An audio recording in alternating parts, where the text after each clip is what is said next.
Good morning అండి ఆస్పిరెంట్స్కి. So last క్లాస్లో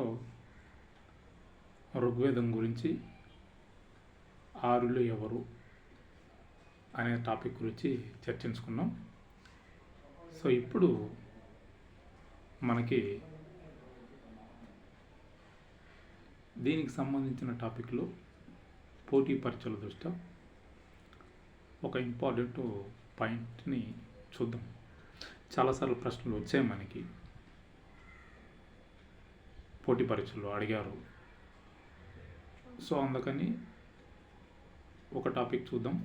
Indology అంటే ఏంటి? ఇది ఒక కాన్సెప్ట్, ఆర్యులోకంలో ఒక కాన్సెప్ట్. ఇండాలజీ అంటే ఏంటి? దీని యొక్క ప్రధాన ఉద్దేశం ఏంటి? దేని మీద ఎవరెవరు పరిశోధన చేశారు? దానివల్ల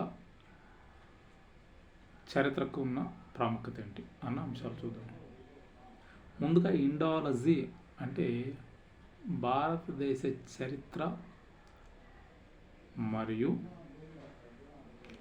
సాహిత్యం మరియు ఆచార వ్యవహారాల గురించి అధ్యయనం చేసే శాస్త్రాన్ని ఇండాలజీ అనేసి అంటారు.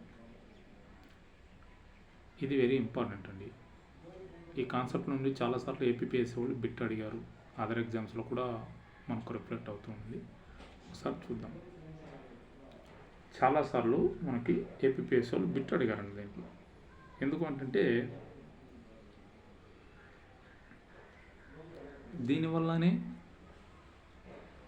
భారతదేశంలో సామాజిక విషయాలు ఎలా ఉన్నాయి, ఆర్థిక విషయాలు ఎలా ఉన్నాయి, రాజకీయ వ్యవస్థ ఎలా ఉన్నది అనేది మనకు బాగా వచ్చింది. ఇది ఎప్పుడు వెలుగులోకి వచ్చిందంటే 18th సెంచరీలో వెలుగులోకి వచ్చింది. ఎందుకు అప్పటికి వెలుగులోకి వచ్చిందంటే బ్రిటిష్ వాళ్ళు భారతదేశాన్ని పరిపాలించడంలో వాళ్ళు దోచుకెళ్ళింది ఎక్కువ, వాళ్ళ వల్ల జరిగిన నష్టం కూడా ఎక్కువ. కానీ కాస్త కోస్తో ఉపయోగం కూడా ఉంది, లాభాలు కూడా ఉన్నాయి దాంట్లో. సో అందులో ప్రముఖమైన వ్యక్తి బ్రిటన్ దేశానికి చెందిన వ్యక్తి విలియం జోన్స్. 1784లో కాన్సెప్ట్ వెరీ ఇంపార్టెంట్ అండి. విలియం జోన్స్ 1784లో కలకత్తాలో ఏసియాటిక్ సొసైటీ ఆఫ్ బెంగాల్ అనే సంస్థను ఏర్పాటు చేశాడు. వెరీ ఇంపార్టెంట్, పోటీ పరీక్షలు చాలా.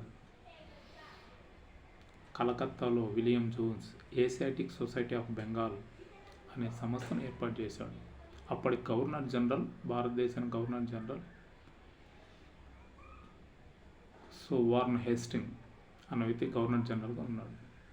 దీని యొక్క ప్రధాన ఉద్దేశం ఏంటంటే భారతదేశంలో ప్రాచీన గ్రంథాలు, శాసనాలు వీటి గురించి అధ్యయనం చేయడానికే ఏర్పాటు చేశాడు. ఆర్కియాలజికల్ వస్తువులు, పురాతన వస్తువులు వీటి గురించి అధ్యయనం చేయడానికి దీన్ని ఏర్పాటు చేశారు. అందులో కీలకమైన వ్యక్తి అండి మనకు సర్ విలియం జోన్స్. అశోకుని శాసనాలు చదివింది కూడా ఇక్కడ మనం బాగా గుర్తుపెట్టుకోవాలి. సో ఈయన కలకత్తాలో ఏర్పాటు చేశారు సర్ విలియం. అలాగే మనకు మరొక వ్యక్తి అండి చార్లెస్ విల్కిన్స్. ఇప్పుడు మనకు సర్ విలియం జోన్స్ ఏం చేశారంటే కాళిదాసు రచించిన అభిజ్ఞాన శాకుంతలం అనే గ్రంథాన్ని ఇంగ్లీష్లో ట్రాన్స్లేట్ చేశాడు. చార్లెస్ విల్కిన్స్ ఏం చేశారంటే మనకి భగవద్గీతను ఇంగ్లీష్లో ట్రాన్స్లేట్ చేయించాడు.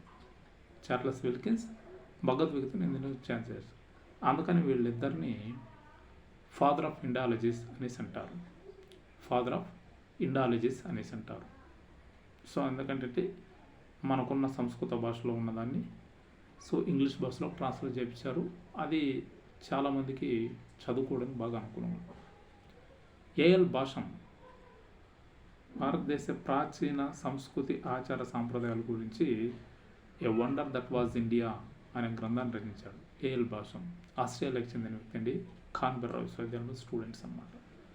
ఏఎల్ భాషం అనే వ్యక్తి a wonder that was India, భారతదేశ ప్రాచీన సంస్కృతి, ఆచార సంప్రదాయాల మీద ఒక పుస్తకం రాశాడు. ఆ పుస్తకం పేరే వండర్ దట్ వాజ్ ఇండియా.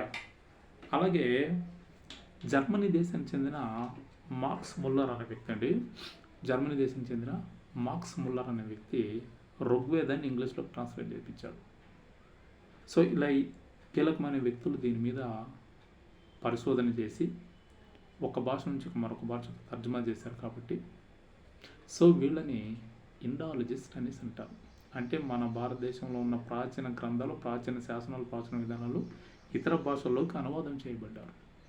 ఆ అనువాదం చేయడం వల్ల మన భారతీయ గొప్పతనం ఇతర దేశాలకు వ్యాప్తి చెందిందనమాట. సో దాంతో భారతదేశంలో ఓహో ఇలా ఉందా, ఈ విధంగా ఉంది అనే కాన్సెప్ట్ మనకి ఇతరులకు కనిపించింది అనమాట. సో ఇది కూడా మనకు బ్రిటిష్ వాళ్ళు రావడం వల్లనే ఇది జరిగిందని మనం చెప్పుకోవచ్చు. అంతకుముందు ఉంది కానీ వెలుగులోకి రాలేకపోయింది. సో అదండి ఇవాళ ఒక చిన్న topic. Aspirants daily short video పెడుతున్నాము, ఒక 3 ప్రశ్నలు పెడుతున్నాను. ఒక్కొక్కసారి ఆన్సర్లు పెట్టకుండా పోతాను, ఎందుకంటే అభ్యర్థులు చూస్తూ ఉంటారు కదా, చూస్తే మీకు కూడా ఐడియా వస్తుంది. కొంతమంది తెలిసే ఉంటుంది, మీకేం తెలియకేం లేదు. సో ఇది కూడా అండి, నేను అన్నసరి వాయిస్ని ఉపయోగించాను, చాలాసార్లు చెప్పాను, అన్నసరి వాయిస్ని ఉపయోగించాను. సో అభ్యర్థులు టైం వేస్ట్ చేయను, కాకపోతే కంటెంట్ క్లారిటీగా ఇస్తాను నాకు తెలిసిన కానీ. ఎక్కడైనా మిస్టేక్స్ తప్పులుంటే ఒకసారి నాకు గుర్తు చేయండి, ఎక్కడైనా మిస్టేక్స్ తప్పులుంటే గుర్తు చేయండి. సో బోర్డు అందుబాటులో లేదు కాబట్టి నేను ఈ విధంగా మీ ముందుకు రావాల్సి వచ్చిందండి. అతి త్వరలో బోర్డు మీద క్లాసులతో నేను మీ ముందుకు వస్తాను. అప్పుడు క్లారిటీగా ఎక్స్ప్లెయిన్ చేస్తాను. కలదప్పుడు థ్యాంక్ యూ అండి.